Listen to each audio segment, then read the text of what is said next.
everybody, and welcome back to the Understanding Asperger's Initiative. I'm speaking with you today because I've been getting lots of questions lately from parents about teachers who are reprimanding the child and chastising the parents because the child is not advocating for themselves. What we commonly hear, and it doesn't seem to matter whether the child is 7 or 17, is that he's going to be out in the real world one day soon, and if we don't do this now, he'll never be able to take care of himself or herself. Well, that's true. We do need to be able to advocate for ourselves and communicate what we need. However, if our children have Asperger's, then they need to be taught in different ways. Not just how to advocate for themselves, but the lessons that you're teaching them, that you want them to ask for clarification on, we need to teach them properly. So let me just tell you just a few of the probably endless number of reasons that children with Asperger's may have more difficulty than other children advocating for themselves. So I'm going to glance at a list, so forgive me. First of all, children with Asperger's really have an aversion to being wrong.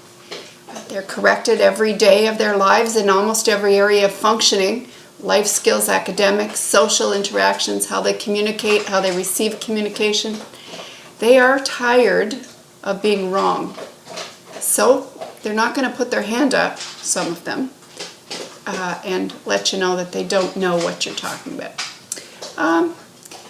This is a communication disorder. Quite often, our kids think they fully understood what you said. After all, they can be precociously verbal, and they did understand all the words. However, they missed the main point.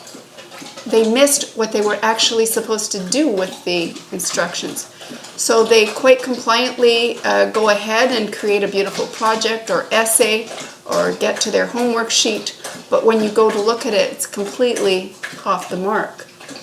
And so, you know what? They didn't know they needed to advocate. They thought they knew. Another look here. What also often happens is that a child really did pay attention. They attended, they listened, even if they couldn't look at the teacher. They listened, and they did understand it, and they understood it correctly while it was being taught. However, many of our children are challenged in working memory, which means by the time they go to do something with what they've just learned, they may have forgotten it. And they may not be able to pull together in that moment all of the things they've learned in the past that may have helped them to understand it. So there's lots of academic issues that can interfere with a child knowing that they need to ask for help. Again, this is a communication disorder, so if a child doesn't understand what you just taught him, he may not be able to verbalize just what it is. So when you say, "How can I help you?" and they say, "I don't know how to do it," and you come back with, as a teacher or parent, "I don't know." Sometimes parents and teachers get frustrated, but the child really cannot articulate exactly what it is he needs to know. It's a little bit easier to pin down in math, I guess, because it's steps, but for many people, understanding the main point of a language-based lesson is a little bit tougher. The other thing, we're just going to go back to the main point, or my first point about children with ASD not liking to be wrong. Some of you have been following me for a while, understand that I love the work of Dr. Tony Atwood, and he said that at a conference I attended, that children with ASD have a pathological need not to be incorrect. So if I put up my hand to tell you I don't know how to do something, that doesn't feel good. I don't want you to know that I'm wrong or that I don't know. Okay, so that's something we always have to keep in mind. Now, something else teachers might want to consider. Many of these kids did at one time ask questions, but what happened was a teacher would come over and repeat the lesson in very much the same way that they did the first time when the child didn't understand. If the child still looks puzzled or is able to say, "I still don't get it," sometimes frustration creeps up. The child can feel that frustration. The child shuts down. The child doesn't want to feel that again, so he's not so prone to ask again when he has a question. The other thing is many of our children have social anxiety.